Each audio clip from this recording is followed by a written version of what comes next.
সর্বপ্রথমে দোয়া চাচ্ছি দেশনেত্রী বেগম খালেদা জিয়ার জন্য, কারণ সে অসুস্থ।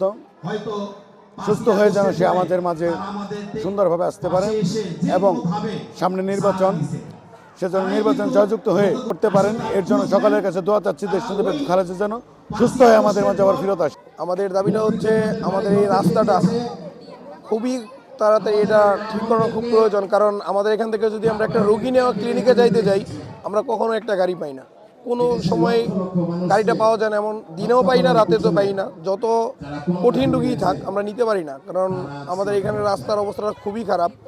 আমাদের এই মাঝিকান্দা স্কুলের সামনে থেকে হারিকান্দা মাদ্রাসা পর্যন্ত, আমাদের হারিকান্দা, মির্দাকান্দা, একেবারে সৈয়দপুর রাস্তাঘাট, এই তিনটা শফাক ভাই আমাদেরকে যে রাস্তাঘাটের ব্যাপারে উৎসাহিত করেছেন এবং করে দেওয়ার একটা চিন্তা ভাবনা করেছেন। এই ব্যাপারে আমরা তাকে ধানের শীষ মার্কায় ভোট দিয়ে জয়যুক্ত করব ইনশাল্লাহ।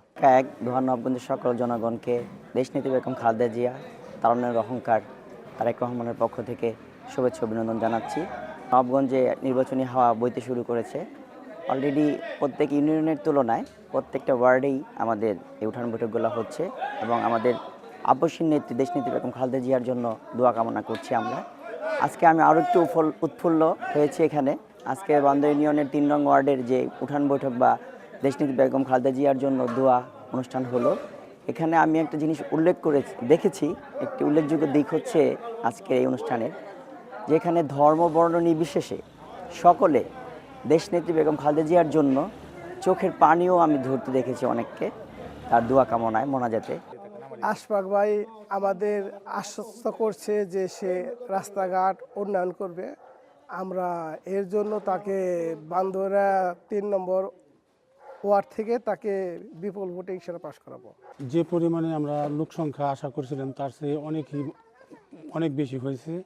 দীর্ঘদিন যাবৎ এই জায়গার জনগণ অনেক ভোগান্তির মধ্যে ছিল। এখন আমাদের প্রিয় নেতা আশফাক ভাই, আমাদের জনদরদী, জনগণের আস্থাভাজন আশফাক ভাই, উনি মুখে যা বলে কাজেও তার সাথে মিল আছে। আমরা আশফাক ভাইকে এখানে বিপুল ভোটে পাশ করাবো ইনশাল্লাহ। বান্দরা ইউনিয়নের ৩ নং ওয়ার্ড কর্তৃক আয়োজিত ম্যাডাম খালেদা জিয়ার রোগমুক্তি কামনায় দোয়া মাহফিলে আমরা আমাদের প্রথম চাওয়া ছিল ম্যাডাম সুস্থতার জন্য দোয়া। সেখানেও আমাদের লিডার ঢাকা জেলার সভাপতি খন্দকার আশফাক ভাইয়ের উনি যেই প্রতিশ্রুতি দিয়েছেন এবং আগামীতে উনি যদি এমপি হতে পারেন, মন্ত্রী হতে পারেন, ইনশাল্লাহ নবাবগঞ্জের যত কাজ এখনও সমাধান হয়নি, সমাধানের জন্য উনি ওয়াদাবদ্ধ।